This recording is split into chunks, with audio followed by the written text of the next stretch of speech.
Okay, the first thing, welcome to part 2 everyone, by the way. And then the first thing to go over then is this sheet that I've just given you has got on the left hand side some Hindu god pictures, because that's most of the Hindu beliefs bit, is all the different beliefs about the different gods that they have, and that's represented on this picture on the board. And what we're going to do is just annotate that and remember what all the gods' names are, because some of you, I think all of you probably did that lesson before we got shut down for coronavirus, so you probably all remember all these gods' names, don't you? Shaking your heads, quite a few of you. So that'll be good to recap them then, won't it? And then we'll go over some of the other Hindu beliefs, like about their beliefs about life after death and things like that. And then on the right hand side, we'll look at the Christian practices and draw another diagram just to basically keep it all in your head. And can you be on point with the excellent note taking again today? And then we'll scan that and then get that to everybody. So again, I don't know how much of these you can remember, but we'll just annotate this and go over the main points, and hopefully you'll understand really well what Hindus believe about God by the end of this little bit.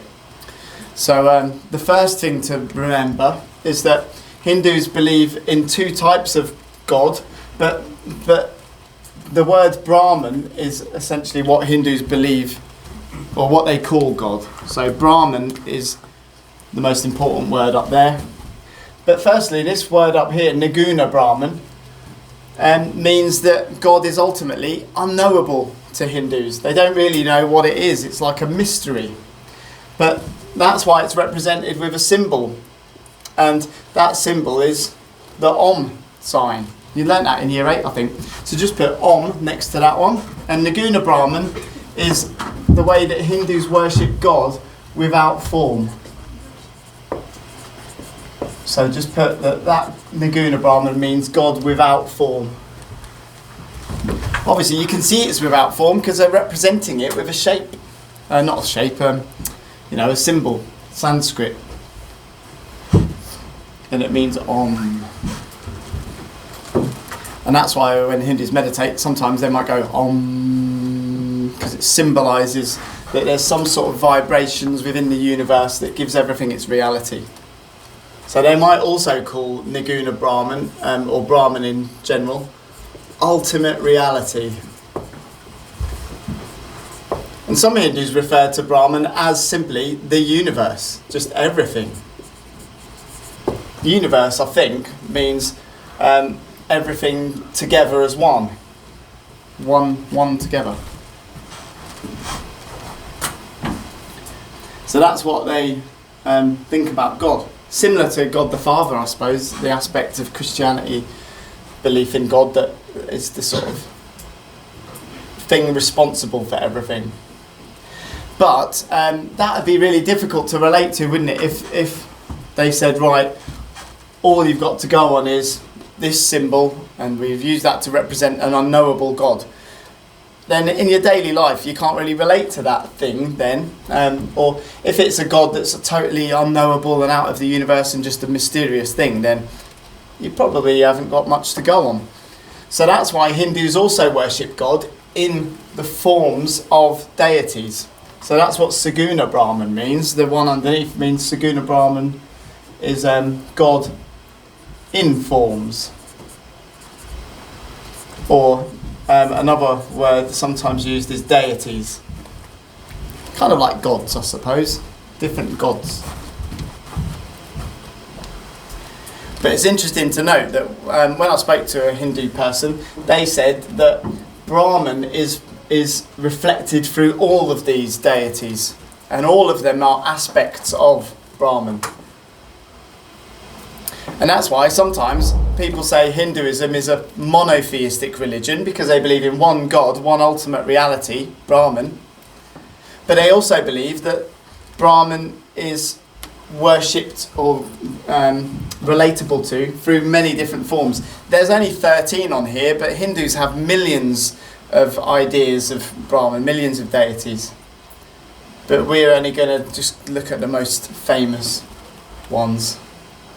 I say famous, it's not like they're on telly or got loads of Twitter followers or anything, but it's kind of like These ones help you to get a really good understanding of what they mean.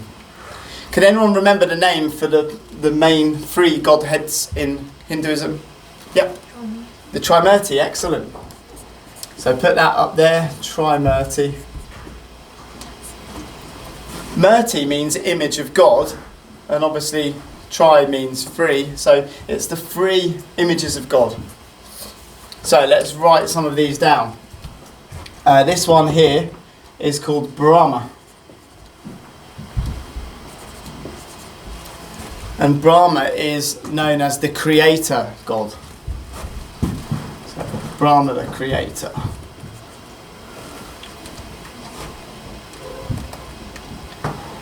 And the sort of one of the good things about Hinduism, I think, is that it includes a female divine aspect as well.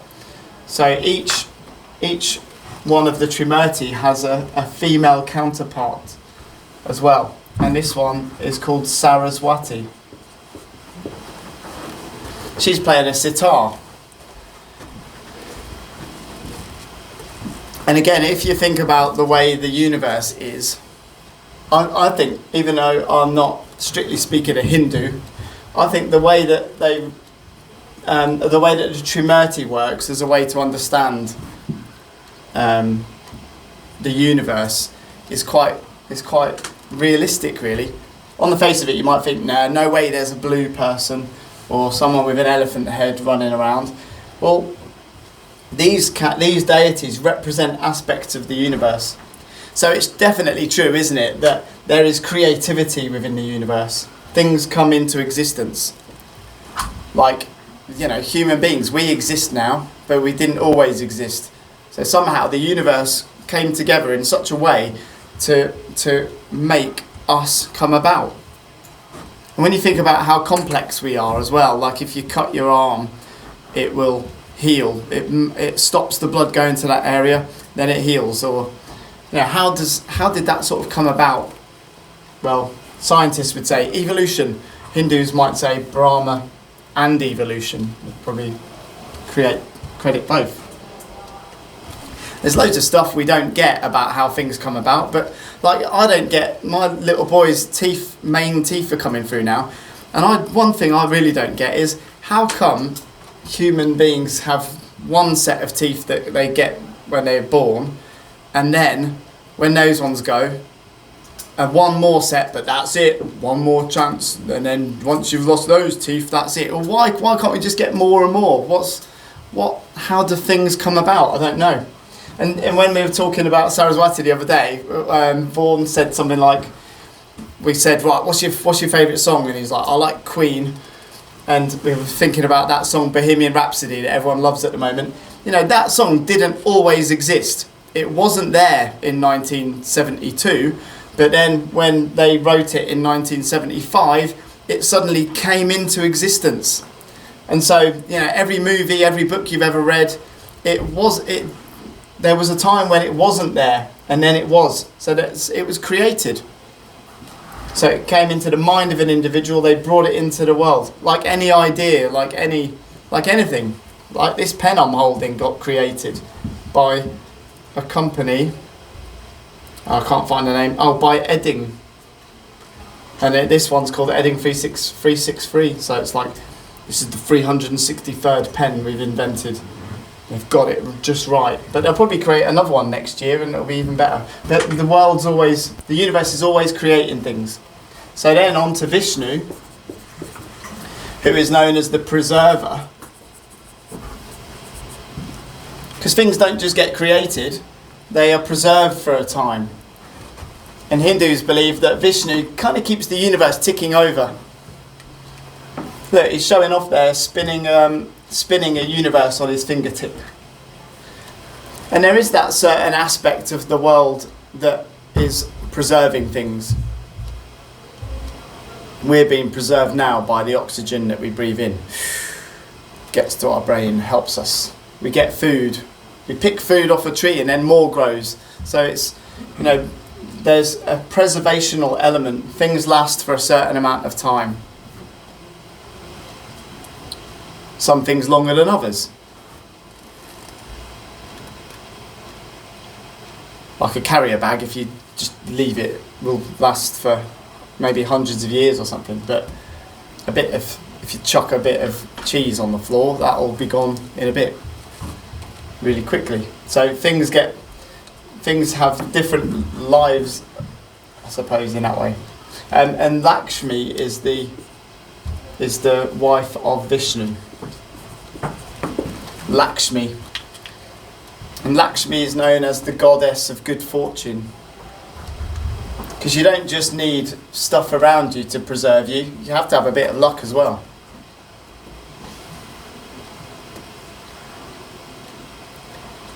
Some people get struck by lightning. It's really unlucky. Lakshmi wasn't looking after them.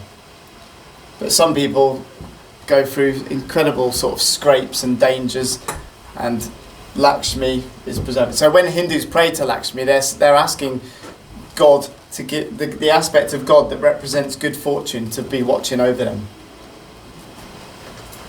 Again, all of these ideas work non-religiously as well. When someone goes, I hope I get this job, I need some good luck. Wish me luck? Okay. Lakshmi is sort of similar to good luck. I wonder if the word luck comes from Lakshmi, I don't know. Just speculating there. Don't quote me on that. But anyway, Shiva is the destroyer, God. Because everything in the universe needs to come to an end as well. Things can't just keep going forever.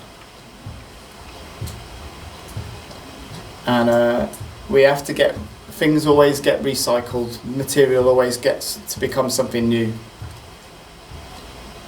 This pen will probably get made into a plastic knife and fork or something when I chuck it in the recycling bin. And then it'll be made into something else. And nature recycles energy all the time, like the way that something dies and then vultures eat it, and then they die and flies will eat them, and everything's in a big cycle. So that's Brahma, Vishnu and Shiva at work. So essentially these gods are Hindus' way of describing the universe, because remember they were saying that Brahman is kind of like the universe. And this is the most complicated one, which I must admit I don't really understand. But Shakti is the wife of Shiva, and Shakti has 3 forms. And so the first one of that is called Parvati, who represents the idea of motherhood. That one always confuses me a bit, because I think, well, why isn't motherhood an aspect of creation? Because mothers bring forth children into the world. So I don't know. I need to read loads more about this. But anyway, Durga is the one riding on a lion. She represents a sort of ferocious side of the destructive force. And definitely don't mess with Kali, because she's holding a severed head and standing on a demon, and she's got a knife in one of her right hands. So there's that ferociousness. Destruction in the universe can be pretty ferocious, can't it? So that's the first thing. The understanding of the Trimurti. But like Christians, Hindus also believe that God comes into the world for certain reasons and purposes. Except instead of, in Christianity, God incarnates as Jesus. But in Hinduism, Vishnu incarnates into many different forms, loads of times. And that, does anyone remember the word that describes that? Yeah, excellent, avatar. Someone in a lesson the other day said, I tried to give them a clue, they didn't know, and I was like, I'll give you a clue, it's like Blue People, it's a film with blue people in it, and I can't remember who it was, but they were like Smurfs.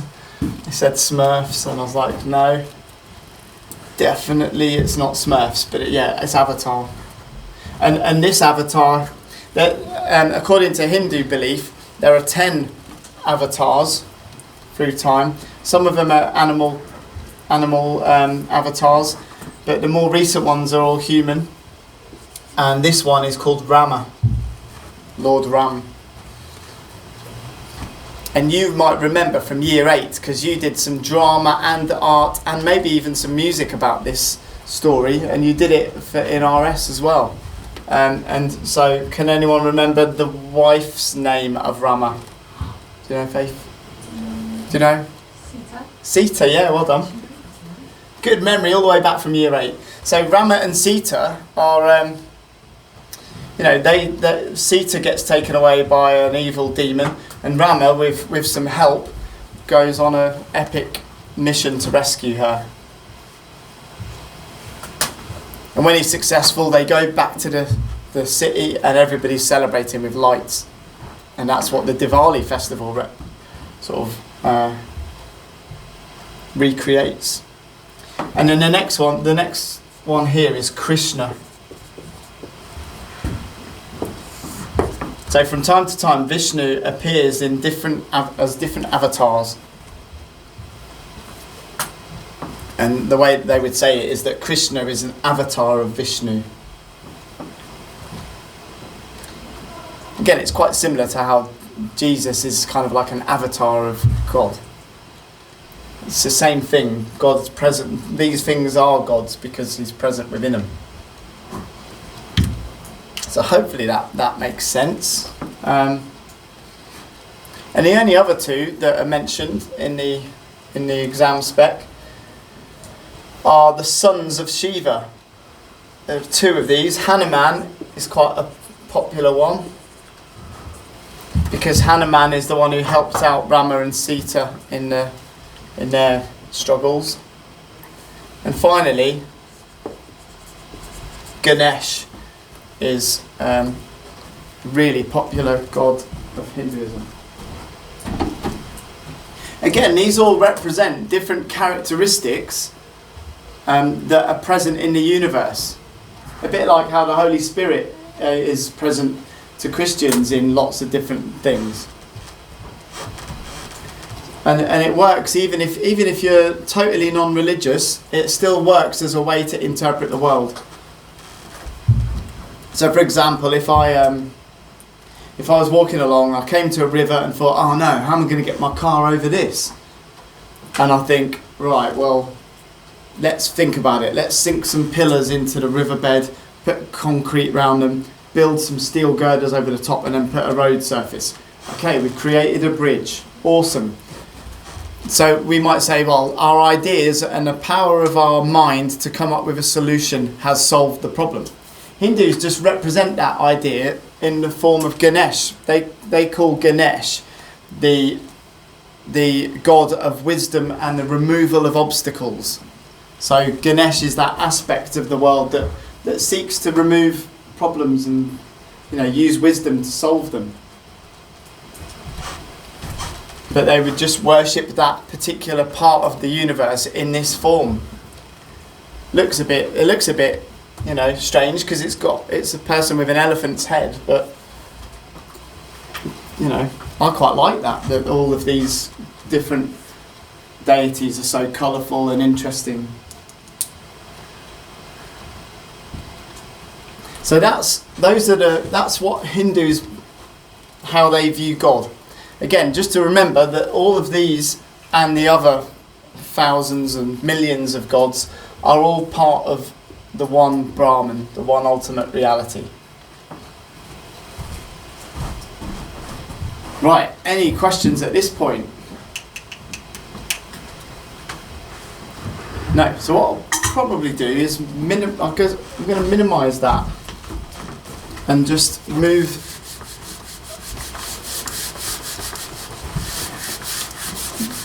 that bit of what we've just been doing into the corner a little bit. Oh, I wish this...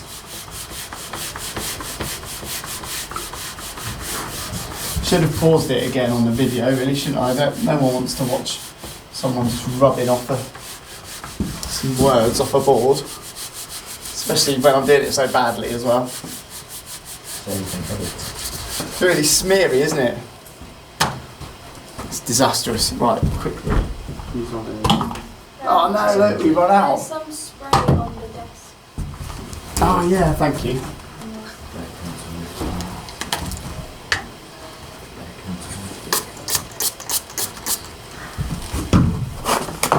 Use tissues now.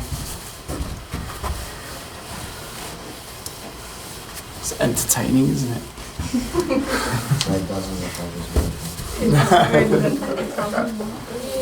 I'll edit this bit out, don't worry.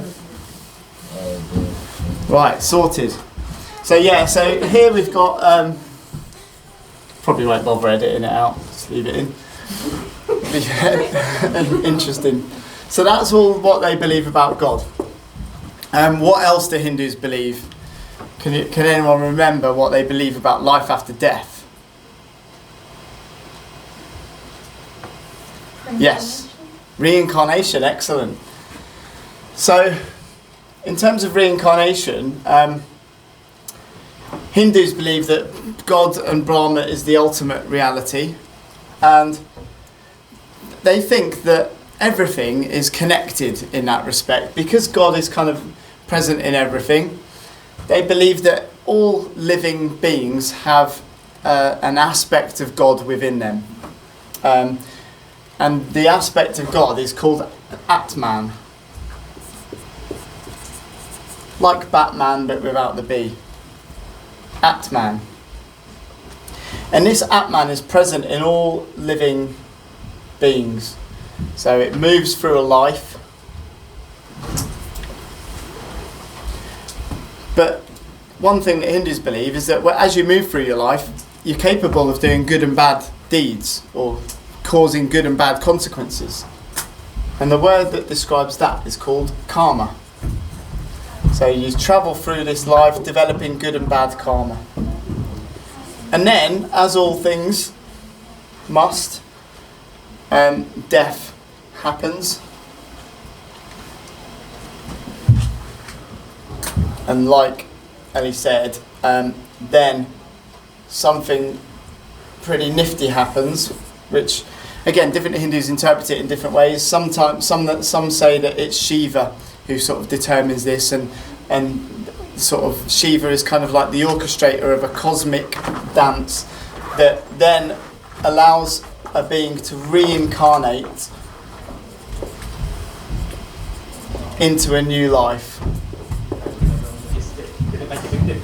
So this Atman travels round and round in this cycle of life, building up karma, death, and then reincarnation back into another life. Death, reincarnation. And it's a cycle that goes round and round. And if you build up good karma, you get a good outcome. So you might come back as a higher sort of being, closer to God. But if you really mess up and be really horrible to everyone and create lots of bad karma, you might come back as a lower creature, like an animal or something, an insect or something like that. In some ways it makes sense, because life has definitely evolved over time to become more and more complex, with humans at the top, you could argue. So everything started off as a single cell. So life itself began as single cells, and through lots of evolutions, that spirit of life has continued through loads of different lives. So every soul now has been through lots of different lives. When in the beginning of life itself, we were all probably blades of grass or something like that, and then it got more and more complex as life began to evolve out of the water. Mammals, there were probably a few bears. I'm sure I was a zebra at some stage, but all of these reincarnations happened, and this cycle of life is called samsara. And Hindus believe that if your soul, if your Atman gets so purified, so close to perfection, especially if you're lucky enough, if you're in this room and you're a human being, you're very lucky, because you've been reincarnated into a life form that can actually consider its actions. So you can think, shall I do this good thing or shall I do this bad thing? Whereas lower life forms don't get that choice. I think we were saying the other day, when we're talking about moral responsibility. Try and be a good worm, and then try and be an evil worm. Pretty much both times you're just going to be worming along. You can't have any choice, you can't really develop good karma. So, but as a human being, you can make massive leaps in your moral, in the perfection of your soul. So if you manage to die and you've developed a state of really good karma, you will escape the cycle and go out of this world to be at one with God. And that state, or that aim, is called moksha. Moksha is a state of escaping the liberation of the soul, they call it, the liberation and freedom of the soul back to what it is, which is Brahman. And we're all part of Brahman, every life form. So that'll come into play later when we understand the Hindu practices, because that depends, that'll affect how they live their lives. Okay, so the final thing really about Hindu beliefs is that Hindus believe certain things about the universe. And I'll just list those beliefs and just really briefly talk about them. Some of you might have done the lesson where we went through them in more detail. Some of you probably didn't. It depends where you got to. But the first thing they believe is that time is a cycle. Time moves in a cycle as well. And they believe that there's a cycle of 4 ages. So when our universe was created, there was a golden age. And then silver. Then there was a copper or bronze age. And finally, we now, according to Hindu beliefs, we're living in the Iron Age, the most corrupt one and the most complicated one. And the final stage in the cycle of this universe. And then it will begin all over again. Then there'll be a reckoning, and it will begin, creation will start off again with the Golden Age. It's hard to get your head around what that means and how that sort of makes sense in our lives, but I suppose when I first heard about this, I sort of likened it to the Christian belief that everything was created perfectly by God, and gradually things have fallen away and corrupted away because life's got more complicated. As we evolved, we discovered free will and the fact that we could do evil things. So things became, less straightforward. The more complex things get, the easier it is for them to get corrupted, I suppose. Anyway, they also believe that there are different realms.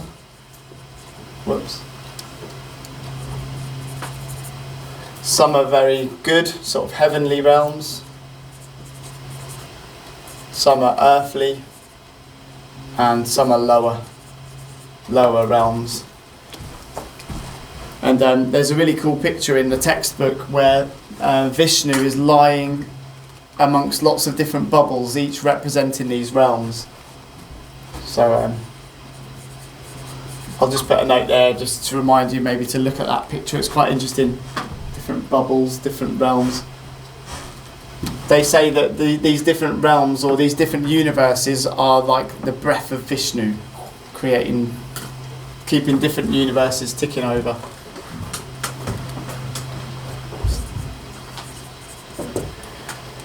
Anyway, back to things that I think are a bit more easy to relate to.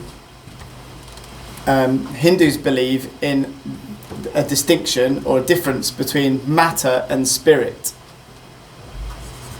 So matter is just material, stuff that everything's made from. And then spirit seems to be how that material is arranged and what that means. I find there's a really good picture about that, I think, that I'll show you quickly.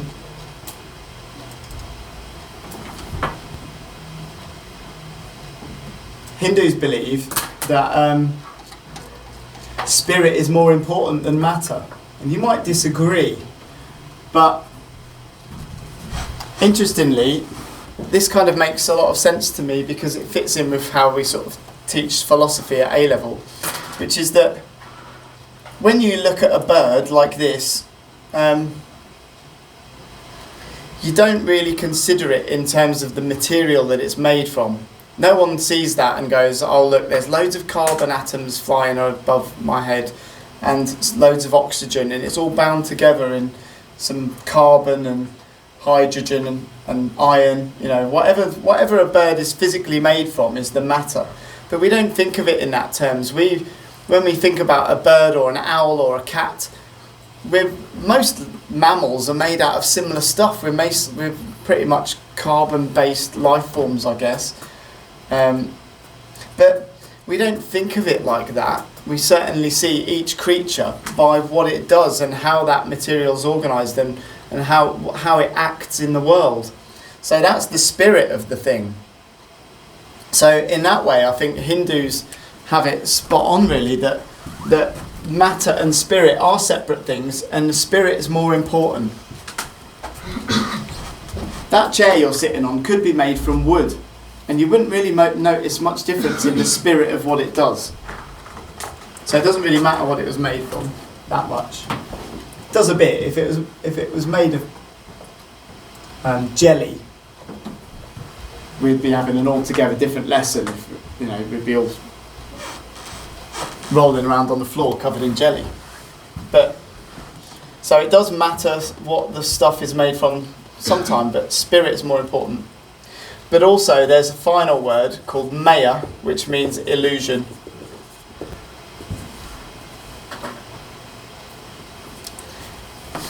And again, might sound a bit, this is counterintuitive, but Hindus believe that the material world is an illusion. We find that hard to get our heads around because we live in this material world and we think, no, it's not an illusion, it's definitely a table here. I can feel the table while I'm tapping on it. But in a way, the material world presents us with an illusion that the material, everything is solid, and that's not the case. Because if you listen in science where you learn about atoms and things like that, an atom's mostly empty space held together by energy, tiny little particles whizzing around. So a table isn't really a solid object, it's kind of like a fizzing mass of energy, I suppose. And that's kind of, so it's kind of true, that is.